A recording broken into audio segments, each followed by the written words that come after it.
Donc moi, je vais m'intéresser à un cycle de grève qui,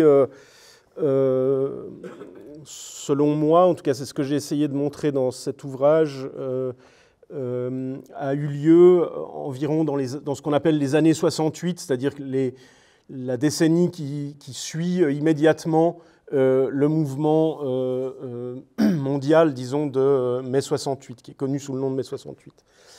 Ce cycle de grève, il a d'abord, je crois, une existence statistique. C'est ce que vous voyez sur le tableau qui est projeté.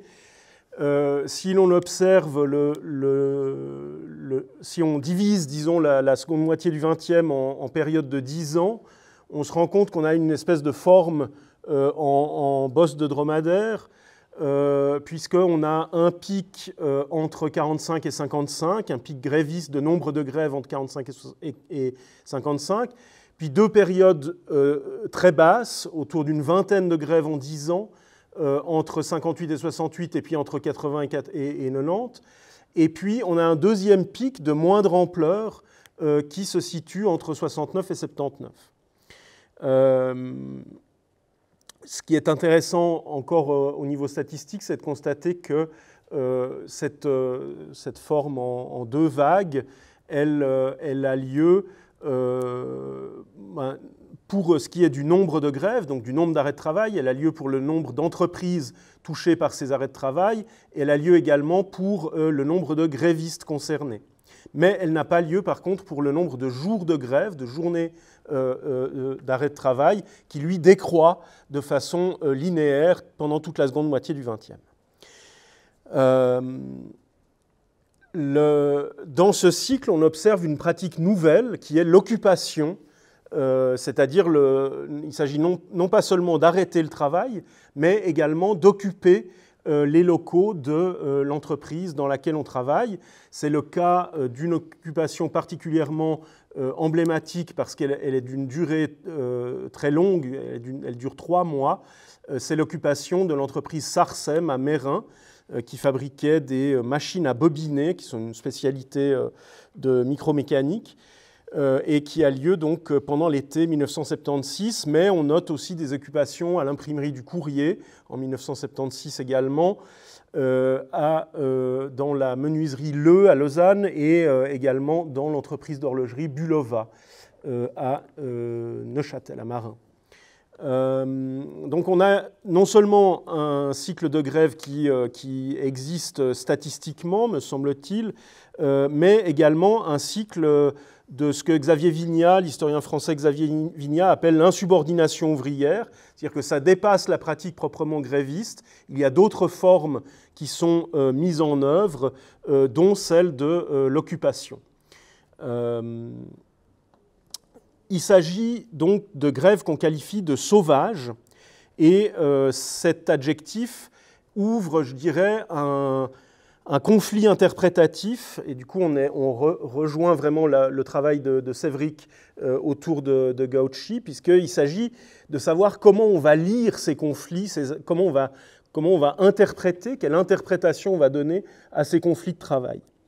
Première interprétation, qui est au fond assez proche de celle qui va être faite fréquemment de la grève générale, c'est l'interprétation de masses ouvrières qui sont menées par quelques leaders, et c'est l'interprétation qui va exister en force dans les syndicats de l'Union syndicale suisse. Vous avez ici une citation de René Caron, qui est secrétaire de la Fédération des ouvriers du bois et du bâtiment, dans un rapport qu'il adresse à Georges Diacon, qui est un autre fonctionnaire de la FOBB, et qui lui écrit à propos de la grève à la Muraire, qui est une grève dans un chantier du bâtiment qui a lieu en avril 1970. Caron écrit « Une dizaine d'ouvriers contraignaient par l'intimidation les ouvriers à continuer la grève ». Donc on est dans ce schéma explicatif de la grève sous contrainte par une petite poignée de meneurs.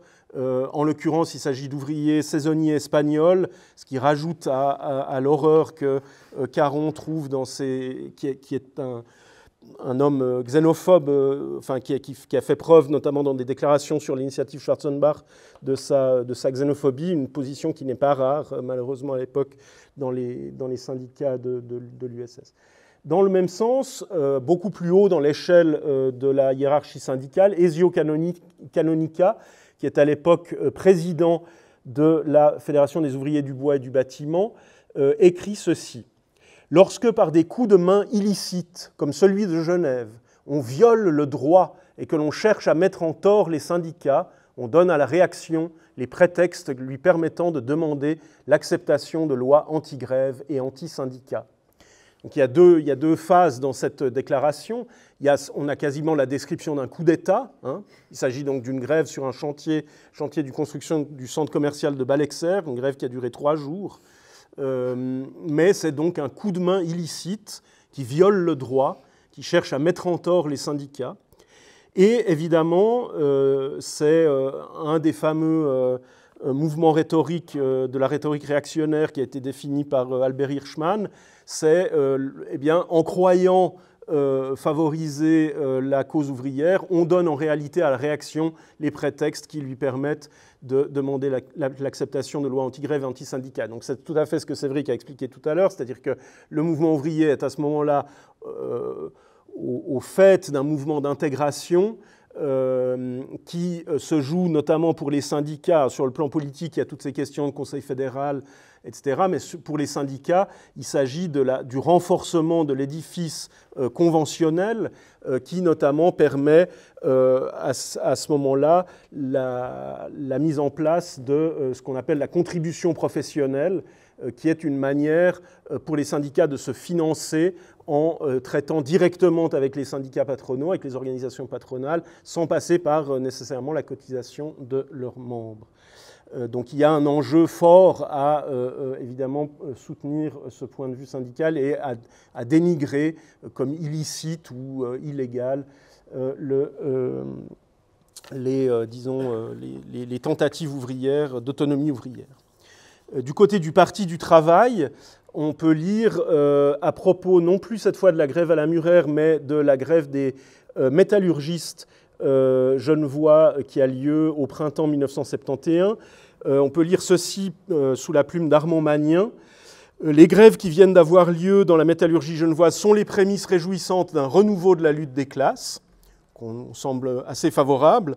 Mais, attention, un certain nombre de travailleurs et surtout d'intellectuels gauchisants remettent en cause l'organisation syndicale en tant que telle, ainsi que les conventions collectives. Une telle conception de la lutte doit être combattue, car elle ne peut mener qu'à des aventures et à des désillusions.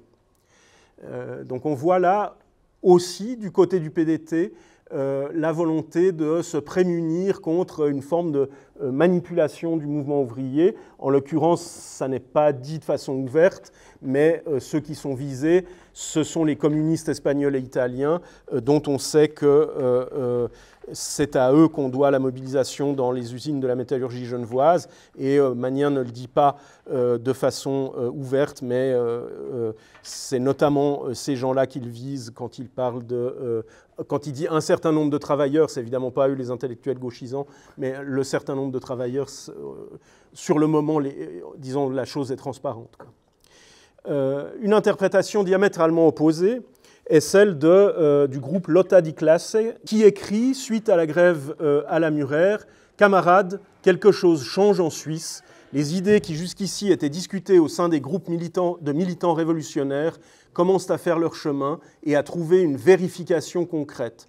Ce qui, hier encore, semblait une pure utopie, la rupture de la paix du travail, devient aujourd'hui une réalité. » Et donc, ces groupes, notamment opéraïstes, mais également marxistes-léninistes, qui sont en phase de constitution au moment où la grève à la Murer intervient, eh bien, vont prendre ce mouvement et ceux qui vont le suivre, notamment la grève dans la métallurgie, comme une confirmation. Ils vont l'interpréter comme une confirmation des positions qu'ils ont sur ce que devrait devenir le mouvement ouvrier. Ce qui m'a semblé frappant, et bon ben voilà, maintenant il est parti, mais c'est peut-être là qu'on aurait eu à discuter. Ce qui m'a frappé, j'ai reparcouru un peu les sources, je ne m'étais pas posé cette question au moment d'écrire le livre, finalement on peut se dire effectivement, 1968 c'est 50 ans après la grève générale, quel meilleur objet à s'approprier que cette grève générale de 1918 ? au moment où on veut, disons, faire changer quelque chose en Suisse, trouver un renouveau de la lutte des classes, quel meilleur objet que cette grève générale de 1918 ? Et il me semble, mais il faudrait peut-être le vérifier plus en détail, il me semble qu'en fait, l'appropriation de la mémoire de la grève générale est très faible dans le mouvement des années 68. L'hypothèse que je voudrais proposer pour conclure cette présentation, c'est que si cette mémoire est très faible, c'est que, notamment, la première urgence de ces groupes est d'abord de lutter contre la paix du travail, et que c'est plutôt un projet politique de rupture, c'est-à-dire de s'inscrire contre l'idée de paix du travail. Et vous voyez là une photo qui est tout à fait emblématique, puisqu'il s'agit d'une manifestation étudiante du 29 mai 1968, dans laquelle quelqu'un tient une pancarte qui dit « Guerre à la paix du travail ». Et l'enjeu donc immédiat, c'est surtout celui de s'inscrire contre ce discours pacificateur qui est construit autour de la mémoire de la grève générale et dont Gauchy est probablement l'exemple paradigmatique. Et donc, on ne va pas s'approprier cette grève générale, mais on va inscrire un projet politique en rupture. Ici, vous voyez une affiche pour une votation sur la participation ouvrière qui a lieu en 1976. C'est le comité qui propose de voter oui à l'initiative et non au contre-projet. S'intitule « Comité pour l'initiative et contre la paix du travail ». Et donc ce projet politique de rupture, il se structure notamment autour de la tradition social-démocrate, dans sa forme politique et dans sa forme syndicale. Et puis le deuxième élément qui peut-être explique cette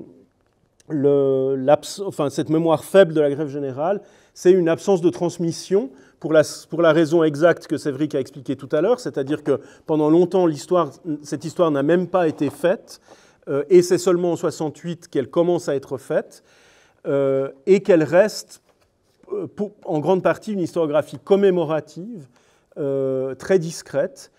Et puis l'autre élément, c'est peut-être le chemin difficile qui s'amorce autour de 68, ce que j'ai appelé une repolitisation, mais on pourrait en discuter largement, historiographique, et qui va se jouer notamment dans la publication de plusieurs volumes aux éditions Grunauer qui publient des sources pour l'histoire du mouvement ouvrier. Donc on est dans une phase où on va recommencer dans un cadre politique à essayer d'écrire une histoire du mouvement ouvrier. Voilà, je m'arrête là et puis on peut échanger sur les éléments qui vous auront intéressé. Je vous remercie pour votre attention.